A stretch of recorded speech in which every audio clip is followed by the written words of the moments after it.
Good morning. It's Richard Heald at the UK IBC here. I'd like to welcome everyone on this webinar. It's another webinar on our series to do with the election. Now, obviously, we've had the result, and Narendra Modi has formed his cabinet. We're starting to see considerable action into the budget, which is due in the first week of July. I'm pleased to welcome today Mr. Bhuvnesh Singh, who's Managing Director and Head of India Research at Barclays, who's going to give us a presentation on the economic outlook. Bhuvnesh and I had a very enjoyable dinner last night in which we discussed the progress that Mr. Modi is making in relation to settling his government down, and certainly the targets that he's putting on his civil servants and on the ministers in terms of empowering them to make decisions is really quite a contrast to what we've seen previously. So the signs, at least initial signs, are positive, and so very much looking here to Bhuvnesh's opinions. But before we begin, I'd like to familiarize you with the toolbox on the right-hand side of your screens. Just to let you know, we will have everyone on mute during the course of the webinar to keep any background noise to a minimum.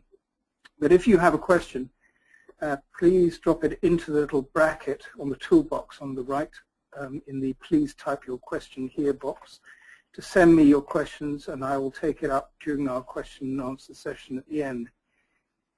For now, to make sure you can all hear me clearly, could I please ask you to use the raise your hand button on the toolbar? If you could please click the raise your hand button. Okay, thanks. As in all these cases, we probably will end up with more questions than we have time for, and we will endeavour to answer them all afterwards. But in the meantime, I'll ask Bhuvnesh to commence his presentation. I look forward to hearing it. Thank you, Richard, and good morning, everyone.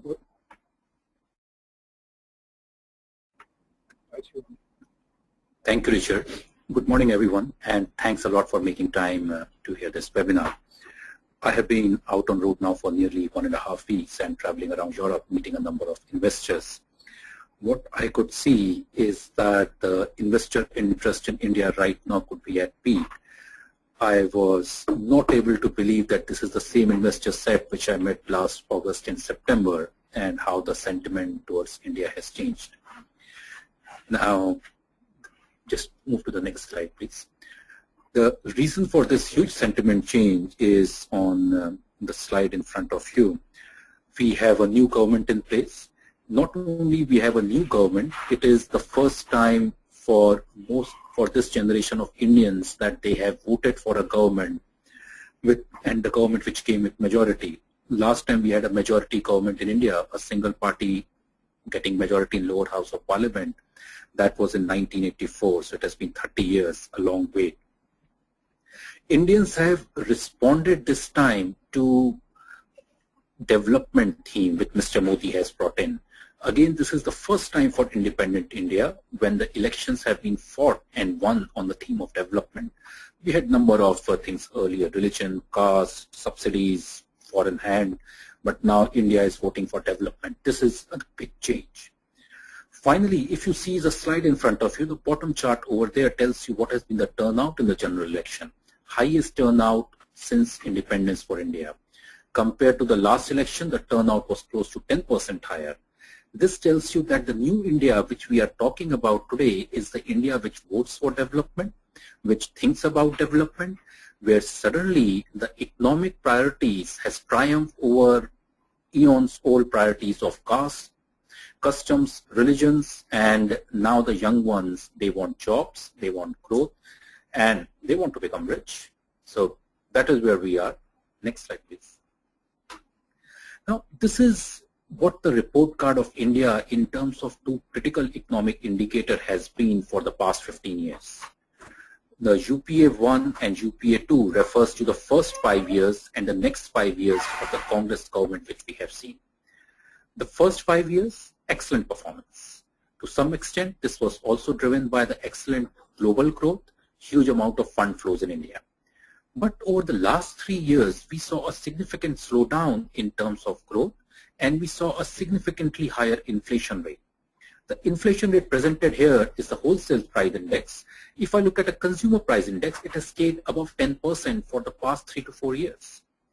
Going forward, we expect this to change. The cyclical change in economy is already coming. We are talking about GDP growth rate accelerating over the next 2 years, and these were the same forecasts which we had 6 months back. So our forecast has not changed. We were expecting GDP growth to be significantly slower, and it would recover.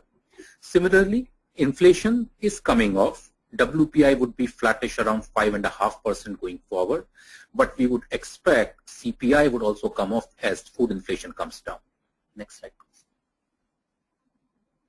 Now, that is very good for overall economy. What we are more interested in is where we can invest, how we as entrepreneurs can find the opportunities in this India to look at the next growth engines. There are two issues for most of corporates, most of entrepreneurs. The first issue is that the capacity utilization of existing capacity in India has come off over the past 4 years. So the RBI data is given on the top chart over there. And what you would see is that currently India's capacity utilization is in mid-70s. Usually we see a capex cycle coming up when the capacity utilization crosses 80, if not closer to 85 to 90%. The bottom chart reiterates the same thing. This is the capacities under construction in India. And when we look at the ratio of capacity under construction, which is the royal blue line, versus the dark blue line, which is the current existing capacity, we find capacities under construction are close to 20-year high. So going forward, India is not going to witness a strong recovery in asset growth. India is going to witness a recovery in capacity utilization, which will be much better for the corporate profits, much better for the corporate efficiency. So it is the growth which we are going to see is going to be led by better utilization, better profitability, increase in cash flows for the corporates. Next slide, please. Where Mr. Modi can help. Page number 8 is one key chart, and this chart is urbanization trend in India. Over the last 50 years, rural India has always contributed 2% plus minus a little bit to overall growth for India.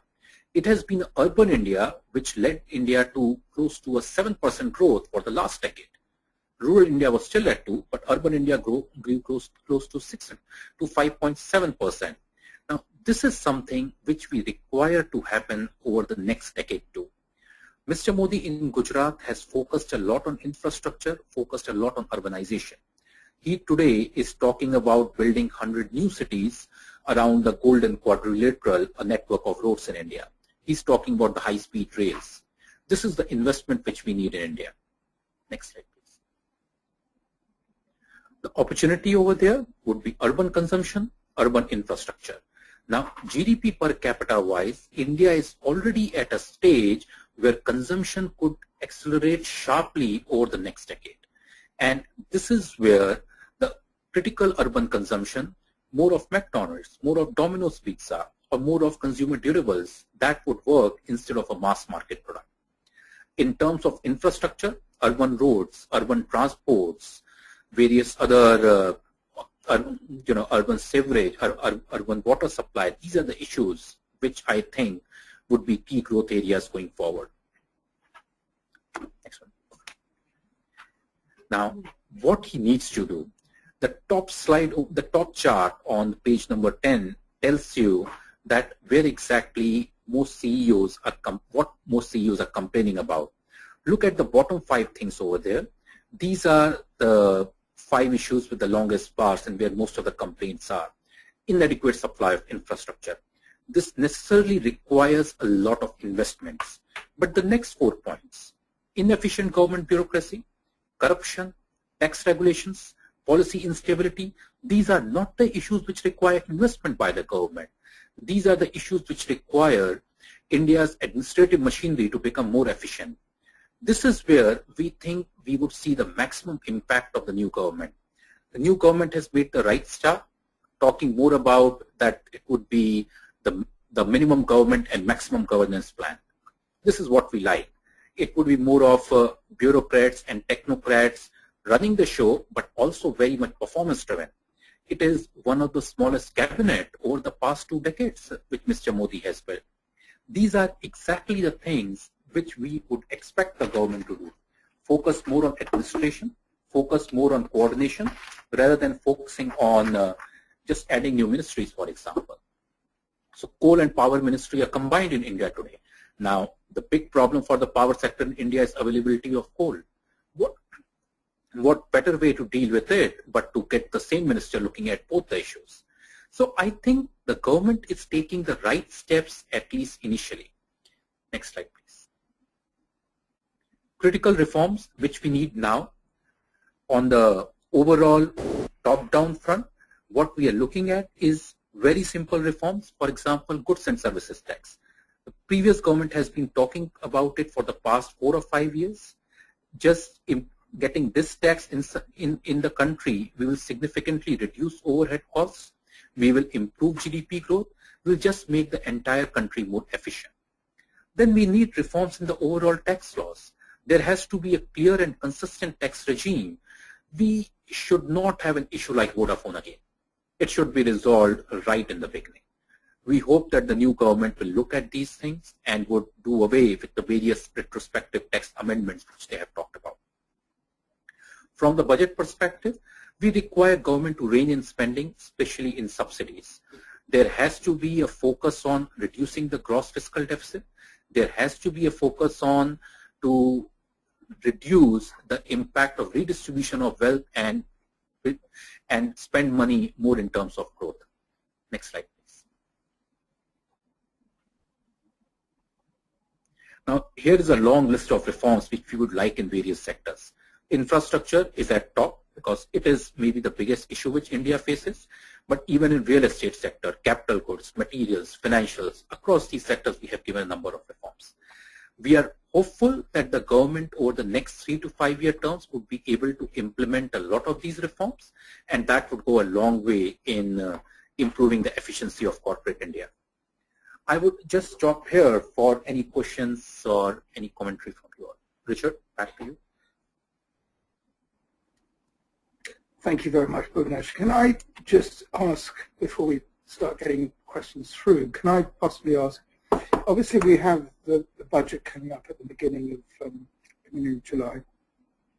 What can the government realistically say during this period into the budget, and what do you expect them to announce during the budget? I mean, what practically could they announce? And then, if you like, what can we expect 6 months afterwards?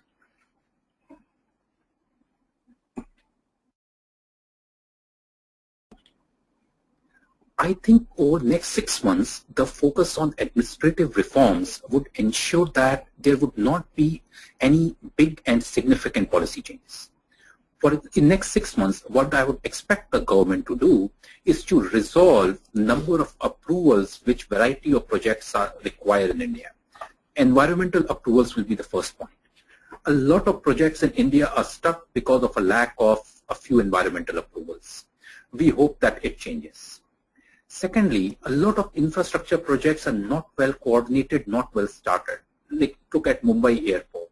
Could the government talk about these infrastructure projects, fund them adequately, structure a complete project plan, and then bid them out to, it may be a public-private partnership mechanism?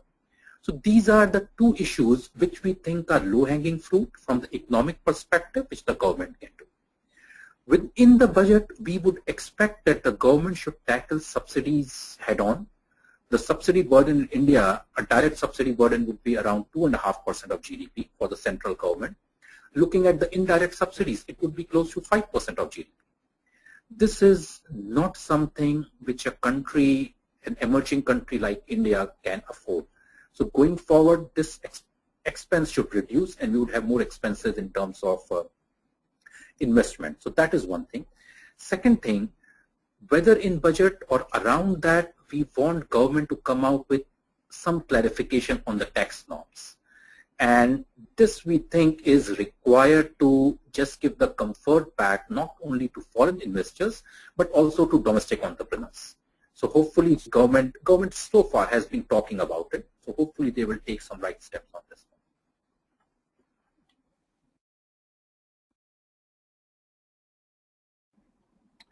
Thank you very much. I mean, just to develop the points you make about infrastructure projects. I mean, clearly there is a huge backlog of infrastructure projects, and as you rightly say, releasing some of these will certainly, stimulate activity. But one of the major issues in terms of infrastructure projects is financing. And essentially, what steps do you think that the government can introduce in the short term that not only frees up the infrastructure project pipeline, but also frees up the ability of both the infrastructure project winners and also the banks to finance these projects? That's a very agreed. I think that's a very important point. And especially the situation of the public sector banks in India is such that with increased proportion of non-performing assets, they are definitely suffering. However, the financing part is not as difficult. For example, Mr. Modi every year holds a Gujarat summit in the state of Gujarat. Could he tomorrow hold an India summit in Delhi and ask the entrepreneurs in India and global entrepreneurs to come out with some investments in Indian infrastructure? If you look at the top 100 corporates in India, 50 of them are not very leveraged. Could we have Reliance Industries or the Tata Group investing billions of dollars in Indian infrastructure going forward? They would. They need two things. First thing, they require right projects which will give them returns. Returns in Indian infrastructure projects reduce significantly because of the government norms from 2007 onwards. That is something we expect government to structure the projects correctly so that the returns are increased. Second thing, most of these guys would require an easier clearance mechanism. It does not help that you get an infrastructure project and after that next 5 to 7 years, you're running to various departments to get clearances. So if government can simplify the clearance mechanism and the government can get the right projects with reasonable returns, we would find equity investment coming through. The second part of financing would be the debt investments, where public sector banks in India are a bit stressed.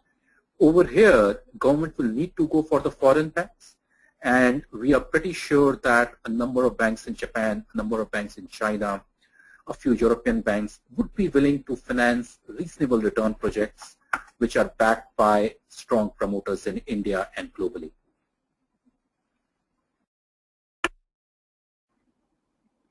That's great, thank you. One of the major points that Mr. Modi made into the election, which I found interesting, was obviously the introduction of GST. We're all aware that the impact that GST may have in relation to growth in India. Do you expect GST to be a priority for this government? And what impact do you see could come through from, what, if you like, let's take a step. Is it a priority? 2, what is necessary to make it happen? And 3, what would the impact be?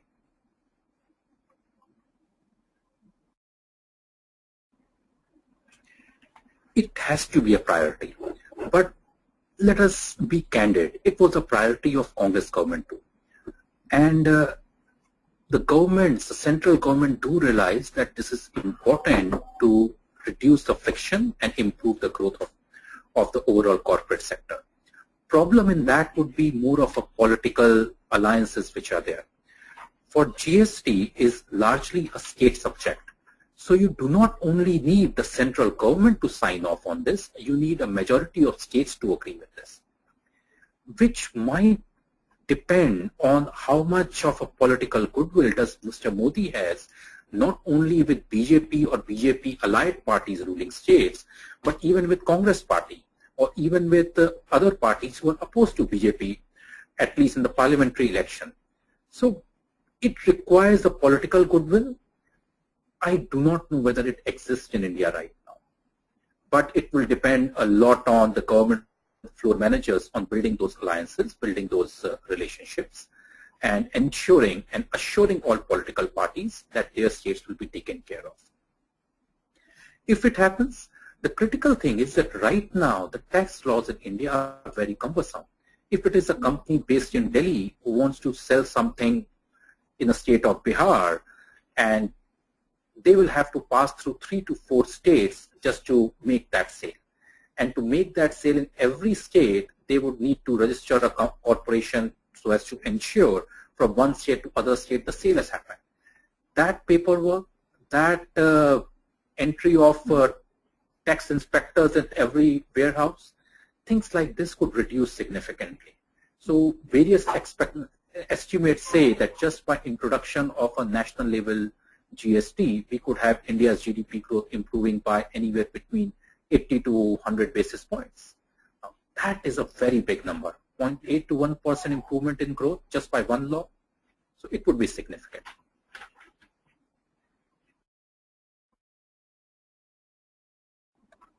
Okay, that's very kind. I also here would understand basically from what you're saying about the complications in the tax law that there needs to be a, if you like, a concomitant computer programming and technology wrapped around this. I understand that certain of the big boys are looking at this sort of an issue, but obviously that's going to be a precondition to being able to execute this efficiently in the way that you suggest.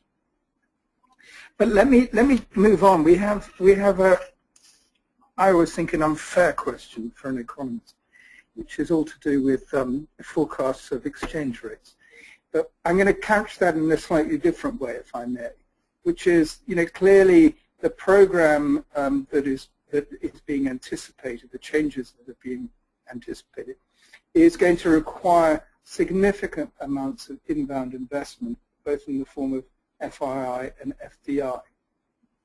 How, in a holistic way, do you see that actually being able to be encouraged? How does exchange rates play a part in that? What is Raghuram Rajan's role in this?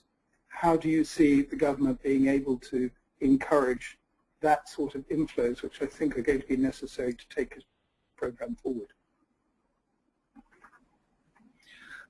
I think you have raised a very interesting point over here, that how does a country attract the FDI, FII inflows? Looking from investor perspective, whether it is FII or FDI, we would be focused on returns.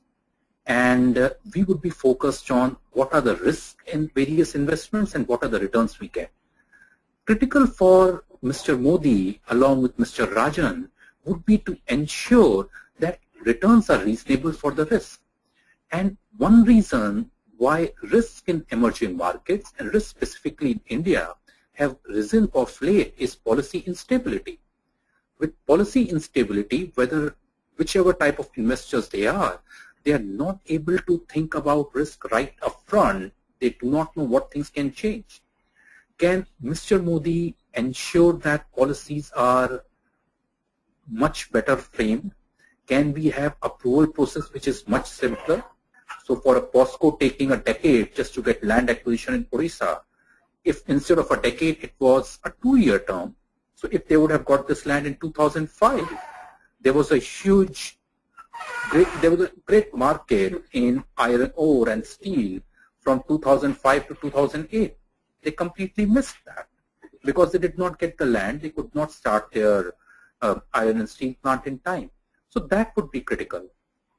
Mr. Raghuram Rajan and RBI's role is also very important, but what they help is largely in ensuring that the short-term sentiment in the market is right. Mr. Rajan, single-handedly, if not single-handedly, was a key player in getting the foreign investor sentiment back to India in August and September of last year.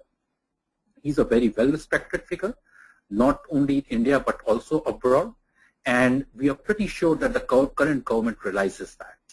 And the current government would value his advice. And he has a huge credentials in terms of the RBI governor who's fighting inflation in the country. So I think he would be very important from the government monetary policy regime, the regulation of the bank regime going forward.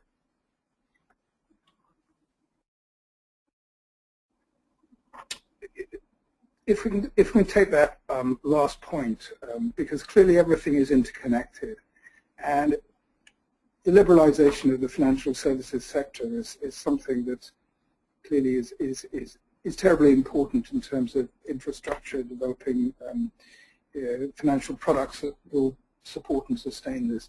To what extent do we realistically believe that Mr. Modi will move ahead expeditiously with increase in FDI in pension insurance and liberalization of the banking system? We've been waiting a long time. I can remember, was it Samuel Beckett who wrote Waiting for Godot as a play? But are we going to actually going to be? Is he going to make moves on this? Huh? It is,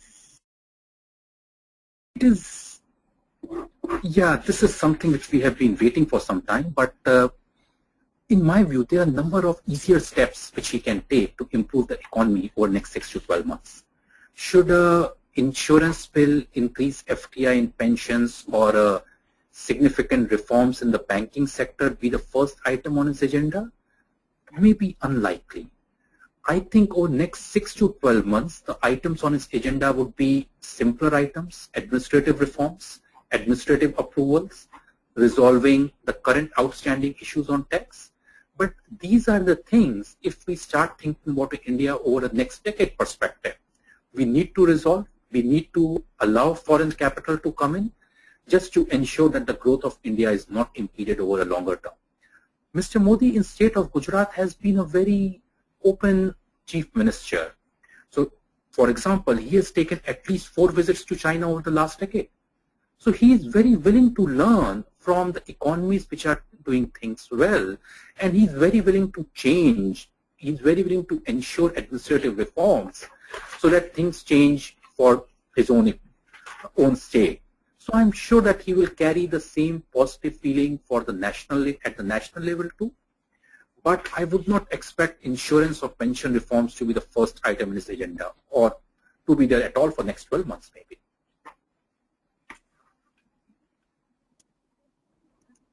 Thank you. At the end of the day, in terms of delivering against targets, he needs to change the culture of the civil service. And I remember listening to Sam Petrader in Delhi once, who said the first thing that he would innovate, if ever he was a politician, was be the civil service itself. Clearly, he achieved something in terms of changing culture and minds in Gujarat. We're hearing rumors of significant changes taking place in Delhi. Indeed, there's an article in the Telegraph today which apparently means that the civil servants will not get bottles of Glenfiddich during Diwali. But seriously, I mean, do you think that he is going to be able to effect what is going to be an absolutely critical revolution within the bureaucracy to actually move his agenda forward? Richard, this is a very important point. You should be very aware of it. In the end, we inherited our whole civil servant and whole IAS system from the British. So, I have to thank you guys that this was a very efficient system, has worked well for some time, but definitely has its inefficiencies. I think what has happened in Gujarat is that Mr. Modi has placed bureaucrats in charge and also have given them very strict targets. So in the end, it is not only the qualitative themes which work as that we have achieved our targets, but he was looking at hard numbers, that what have you actually done.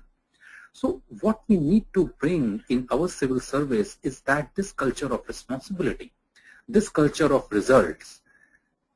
I'm hoping that he shakes up the civil service at the national level in a similar way as what he has done in Gujarat. It is not that the Indian civil servants cannot work. Actually, if you look at the telecom sector in India, the whole structure of telecom ministry, DOT, TRAI, TDSAT, the whole structure which the governments put in place in mid to end 90s worked very well. Last 5 years, when we saw that the structure was not used correctly, suddenly the industry again went down. But overall, that has been a good success story for India. So can he repeat the same success stories in coal sector, for example? Today we have a huge amount of power capacity, but we need a proper coal regulator. We need a proper mechanism of allocating coal blocks. I think he would try to do the same. He has made the right start. He has talked correctly that he will focus more on governance. He will not focus on just building more and more government, but will focus more on governance by the civil servants, by the ministry. He will keep them responsible for 100-day targets. So we are very hopeful that something could happen here. Let's just see. Let's just wait for his first 100 days to complete, and then we would see that how much of this has been actually done in the civil servants, for the civil servants.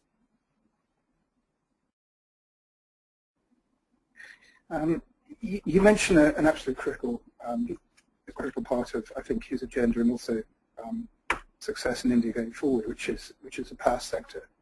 And we've seen a relatively radical, if not revolutionary, creation of a super ministry, if you want to put it like that, where he's combined 3 of the previous ministries that covered areas of energy under one senior civil servant, well, one senior minister, Mr. Piyush Goyal.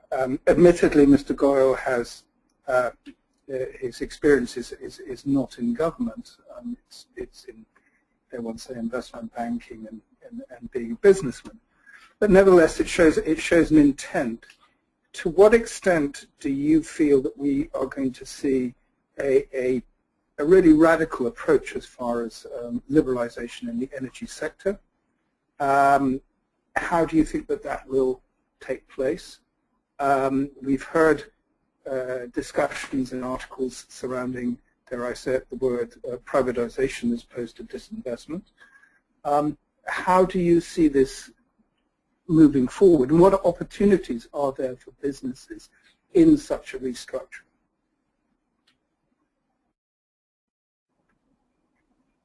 India needs reform largely in its energy sector. Today, energy imports are the largest part of India's import, and if India needs to grow at 7 to 8% for next decade, then these imports are unsustainable. Government some time back in mid-90s and 90s did significant reforms in oil and gas sector. As a result, production of oil and gas in India improved substantially. KGD6 Basin by Reliance or KN Investments in Parmer in Rajasthan, they are 2 big examples of that. That right reforms can actually find oil where there is no oil or where there was supposed to be no oil. Now, the coal sector in India has the same problem. We don't say that there is no coal in India. In terms of annual production, India's coal reserves are maybe the highest in the world today, much higher than Australia compared to the annual production in India. But we are not able to harness those reserves in adequate manner because of poor administration, poor coordination, and this needs to be resolved. I think collecting all the ministries together, power, coal, is very important because the key problem in the power sector today in India is not capacity but capacity utilization. We don't need capex in building more generators. In fact, if I remember correctly, India has already placed orders till 2020 for all its generator sets and boiler machines. However, the coal-based power plants are operating at a utilization of 65%. They should operate at 80%. India would be power surplus there. Instead of having the rolling brownouts and blackouts in whole of North India, we would be having power all the time. But this requires significant reforms in the coal sector. It requires a greater coordination between the coal and power ministry. So Mr. Modi, by placing both of these ministries, both of these departments under the control of the same individual, has actually taken the first step. Going forward, when a coal secretary is talking to a power secretary, it will not be an interministerial, interdepartmental communication. Same minister is in charge and he would ensure that things get done. So we are very hopeful, and this is one of the positive steps which Mr. Modi has taken. Finding the relationship between the ministries, finding what things should exist together, and done that. So hopefully coal production in India would rise. The huge coal import bill which India has, despite significant domestic reserves, would come off. In fact, they are very much required over the next 5 years. About $75 billion of investments in India is stuck today because of inadequate supply of coal. Could that be resolved? Could we get a decent returns on that? So I think these are the issues which we are grappling with today.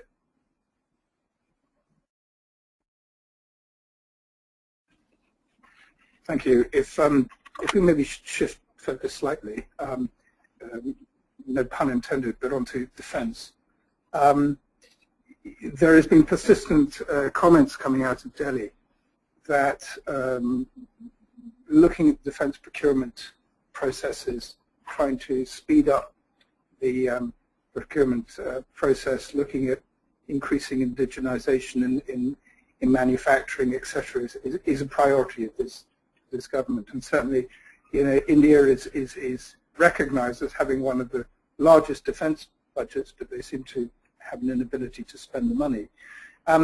How do you see that playing out? Do you think that over time we will see a freeing up of the procurement process such that there will be much more activity? Clearly, as far as UK industry is concerned, we have a number of large advanced manufacturing aerospace defence companies who are operating in India at the present moment.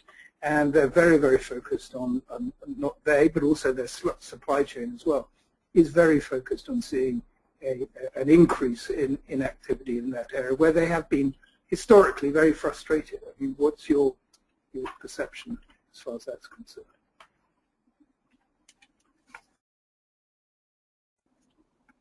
Yeah, defence procurement has always been, if I may use the term, murky business in India. Our last Prime Minister, who was elected with majority, actually went out on various scandals related to defence procurement. That was in 1980s. Given Mr. Modi's reputation of being a very honest chief minister, his reputation of running an efficient administration which is largely corruption-free, this would be one big item on his agenda, one big spending of the central government which he might like to improve efficiency of.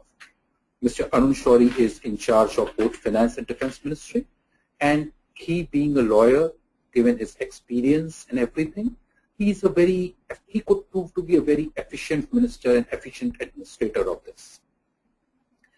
There are some very simple things which can be resolved in defense procurement. For example, there are no Indian private companies which are able to manufacture even simple defense equipment. Could the government of India change that? Encourage more private participation within the country, which does not require spending expensive forex, but some simple things can be produced in the country outside the government infrastructure of defense procurement and defense production. Apart from that, making the process more efficient, instead of taking ages to award a simple contract, can it be done in a shorter time frame, in a more efficient time frame? These would be the hallmark of an efficient administration. Now, Mr. Modi is very focused on defense. Our ex-chief of army is now in charge of Northeast, and he, while extending a hand of friendship to all our partners, all our neighbors, is also talking about that defense would be a priority. Given that, given Mr. Shourie is now the defense minister, we definitely hope that administrative efficiency in defense procurement is improved going forward.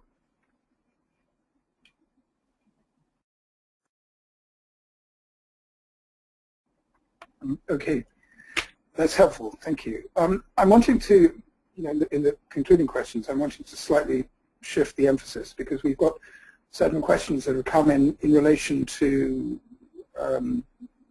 relative emphasis between countries and regions, and where does Mr. Modi's priority lie? You mentioned that Mr. Modi has been to China 4 times, and clearly, that creates an impression in terms of where his priorities lie. But at the same time, at his inauguration, he invited all the SAARC heads of state. What is Mr. Modi's regional focus, and what implications can we determine in terms of his engagement from an economic and commercial point of view going forward, and maybe in the short term?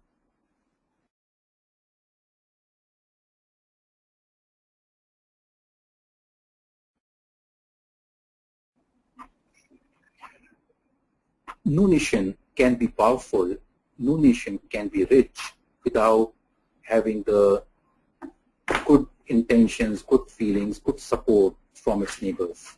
And Mr. Modi's step to invite all the heads of the SAARC nations for his, oath taking was maybe a step in this direction. It is not only that Mr. Modi invited them, but specifically for the Pakistan Premier, Mr. Nawaz Sharif, he also came. That was also a brave step by Mr. Sharif. So I think a good start has been made. Sort of a confidence building measures by the Pakistan Premier visiting India was a great start. And we hope that this sort of a good intentions, good sentiment continue going forward. Mr. Modi has been a frequent visitor to China in past. Chinese Premier was one of the first ones to give him a call and congratulate him on his victory. This again is good feeling between the two neighbors. Now, China is a northern neighbor for India. Pakistan is a northern and western neighbor for India. And both of these countries are very important, not only from the security purpose, but also if we are looking at the longer term economic growth. Now, the UK High Commission met Mr. Modi before the election started, about a few months before that, and I think that was also taken very positively by Indian press. So what we see Mr. Modi going forward as is more of a person who will go out and rebuild our relationships, strengthen our relationships with all the neighbors. India of today is not thinking about more strict posturing in defense or strict posturing in terms of fights or things like that. India of today is thinking about economic growth. And that is what Mr. Modi's mandate has been, and he's pretty much aware of that. So I think he would focus on good neighborly relationships, on focusing on all the important countries, and within that, encouraging the overall growth of the country.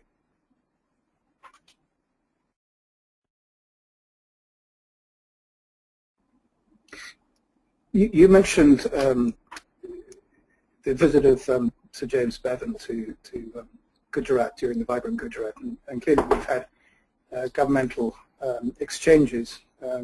Our Secretary of State and the Foreign Office actually visited Mr. Modi quite recently as well. So there has been a lot of interactivity. The final question that I have, which we've been asked, is the British government have made certain steps to engage with Mr. Modi.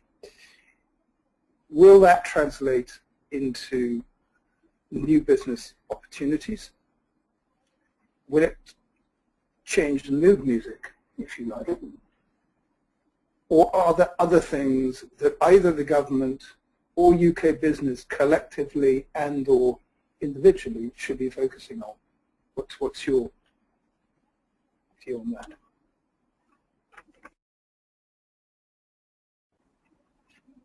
I think UK always has a very special position for all Indians. And the relationship between the British government, relationship between Indian government, between the people of two countries have always been very strong. The investments by Indian corporates in UK and by the UK corporates in India has been one of the highest over the past few years. This would not change. This would continue. And under Mr. Modi, it would develop even more. What I would encourage the British business to do is that going forward, Mr. Modi is going to announce a number of projects. Like the Vibrant Gujarat Summit, we are pretty sure that at one time he would also hold the Vibrant India Summit, and they will come up with a huge amount of investment opportunities. These would be good platforms to show your support for India's growth, our rebuilding of our infrastructure story, and overall growth for the nation. And along with that, of course, the high-level government-to-government interaction will continue. But I think that these would be the various platforms in which significant support would be highly welcomed by the government and the people.